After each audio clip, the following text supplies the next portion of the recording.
Како и да е, Димиш не веќе во студио, едве чекаме да го споделиме. И Владимир во кујната, што значи дека и оброкот на денот за многу скоро ќе стартува. Двајца нови момци. Ти кажав чизкейк. Чизкейк заборев. Да, ќе биде многу. Сериозно? Па како сме побрзани, ќе останеш и на мало гезна. Сосема изумив за чизкейкот. Како и да е. Срце и мозок е новиот сингл. Ние би сакале само малку, едно 40 секунден или 1 минутен блок од оваа музика и видеоспот да биде најава за нашиот Димиш.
Активен со настапи, инаку оно што е куриозитет за Димиш, за Иване, всушност дека тој сам продуцира, сам пишува, сам реализира се, оно што ќе можете и прилика да го гледате токму на неговиот YouTube канал, фантастичен си. Ние знаеш дека во една прилика ти честитавме и знаеш што е интересно дека на своји 24 години имаш толку многу голема дискографија, некако е и концертираш тука си некако присутен во многу бендови и состави, ама не се запоставаш и себе си малку да влезеш и понираш длабоко во себе и да си го извадиш срцето и мозокот што се вели вака на овој начин на сцена. Добро ти уште еднаш. Добро ти на вам. Благодарам многу што ме повикавте повторно да си поразговараме малку. Да, помина долг период од нашето последно гостување и со Цецо го кажавме утринава дека сакаме да ги задоволиме сечи вкусови они како наши гледачи, така што за оние алтернативци, за рокери во душа, Димиш е соодветен пример. Така. Добар вкус. Може ли да го прокоментираме видеото кое што го гледаме? Тоа е последното нешто од тебе, Срце и мозок, има и видеозапис. Зашто станува збор, Димиш? Станува збор за битката која што ја водиме ние самите со себе, со нашите мисли и човекот кој е до нас да ни помогне да го поминеме тој период со неговите мисли, со неговите ставови, да ни каже дека не сме сами. Тоа е у суштина срцето и мозокот. Да. Борбата, мислимната борба. Што најчесто те инспирира да создаваш музика? Веројатно општеството во кое што ние живееме, еве и младите како вас, со сите предизвици кои што се соочуваат секојдневно. Марко пред малку ми откри дека си од нашата фела, дека си новинар по вокација. Но веројатно музиката ти е тука некаде длабоко и мора, и тоа е еден порив кој што нели мора да се задоволи ако го имаш и кога тогаш ќе излезе на површина.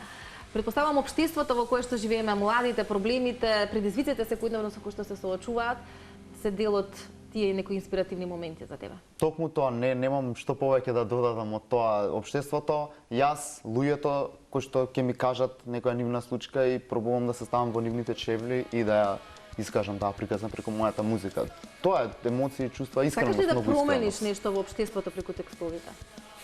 Па искрено Пишуваш ли за такво нешто? Не баш, не е толку промена, туку колку што е да им докажам на луѓето дека не се сами, бидејќи јас сум поминал низ лоши периоди и луѓето поминувале и сакам да им кажам дека истите случувања мене ми се случуваат и не се сами. Сакам да помогнам со музиката на луѓето, не колку што да направам промена. Промена во луѓето сакам да направам, не во општеството можеби. Па така потоа ќе оди и промената. Метаморфозата е многу важен сегмент наше собствено еволуирање.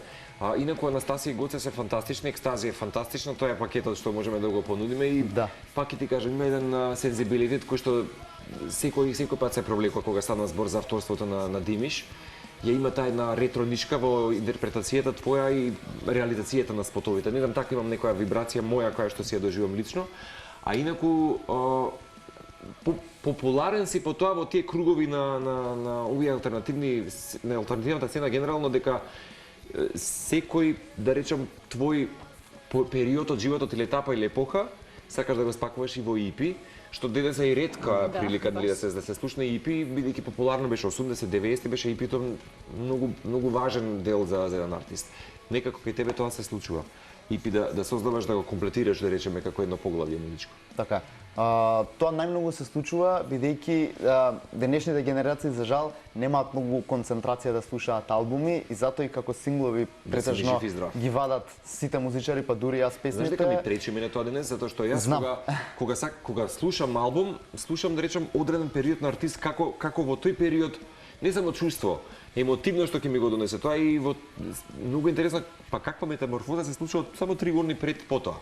Така. Да речеме, претпоставам дека тоа е кај тебе. Е убаво парче бидејќи е една целина. Мислам, и EP е целина, албум е поубаво, но бидејќи луѓето не доволно обрнуваат внимание, морам да ги вадам во пократки изданија песните за повеќе да ги слушнат, бидејќи знам дека музичко патување. EP-то или албумот е музичко патување. Дефинитивно. Кој што се привлекува и по нарација, и по музика, и затоа одим, инаку јас можам уште 50 песни да смислам да звучат како на оваа пример, ама ако ги извадам како албум нема да се слушнат така како посебно. Нема секоја да си го добие своето место. Баш така, да. Гитарата не ни е залудно тука. Тука е, да. Марко ми рече мора да ја донесеш, така некако да е. задолжително не утрото да го направиме да седе кој што И нам ми се поубави утрата со музика, верувам и на гледачите. Предпоставувам и на артистите, бидејќи за музичарите можеби нема лошо време за свирење. Секое време е добро, така? Да. Така да, ќе чуеме сега повторно Срце мозок, ама во акустична верзија. Нема целосно да ја свириме, оставам на луѓето да си ја слушнат на музичките платформи. Патеката по која движам јас се трнлива, се надевам ке згазнам еднаш без да се наводам, но големи се водските, тешко да се спасам јас. Секој ден се чудам како никаде не стигнувам, а движам без да застанам. Уморен ги гледам сите со педали под нозете, како да далеку, ама они сами се, а јас те имам до мене. Двете страни еднакво губиме во животов и сега слушни се што има во мене. И пушни ме, и стисни ме, и кажи ми дека грешам, убеди ме дека утре има подобро. Ти гушни ме, и стисни ме, и кажи ми дека вредам, излажи ме, утеши ме само да сум подобро.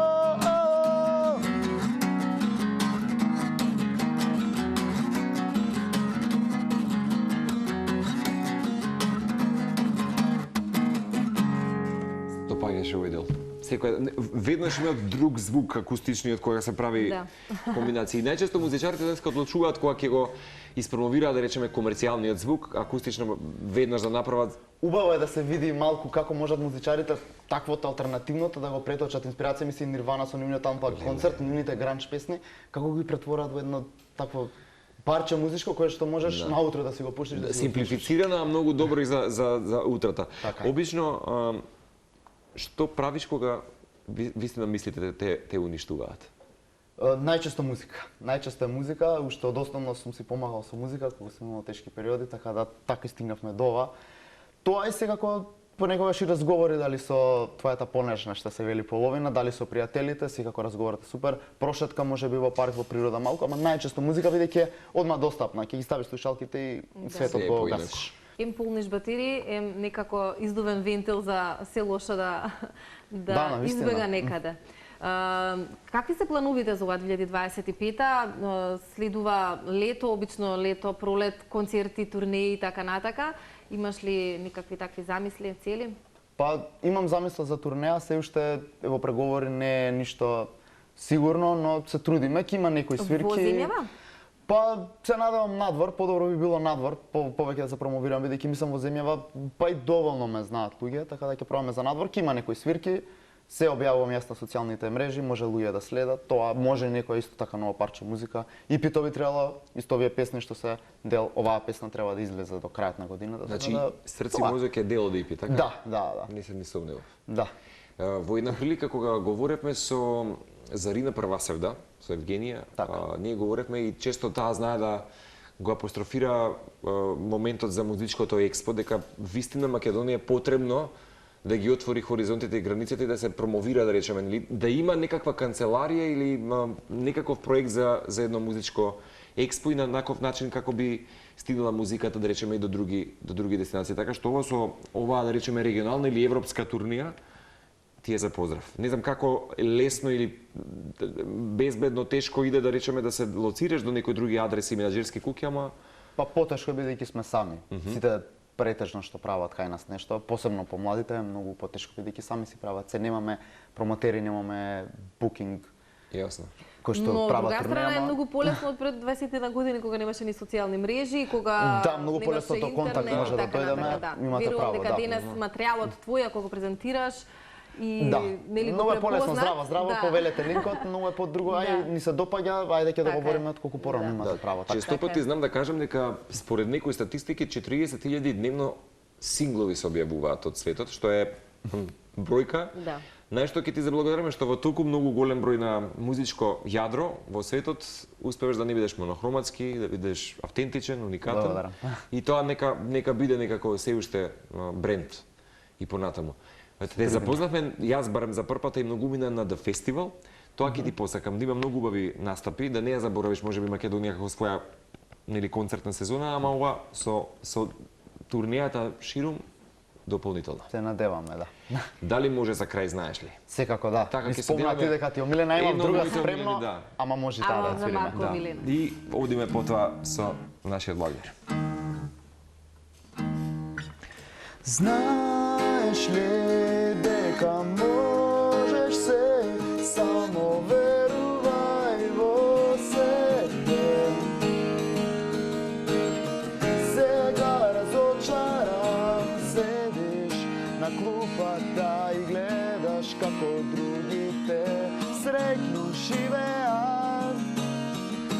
Но верувај ми, тие како тебе се, со проблеми сите можа да се подобрат. Слушај ме и верувај ми. Знаеш ли дека можеш се, само верувај во себе. Можеш ти да ги оствариш сите соништа големи. Браво, Димиш. Беше чест да ти имаме повторно. Ви благодарам и на вам премногу за поканата.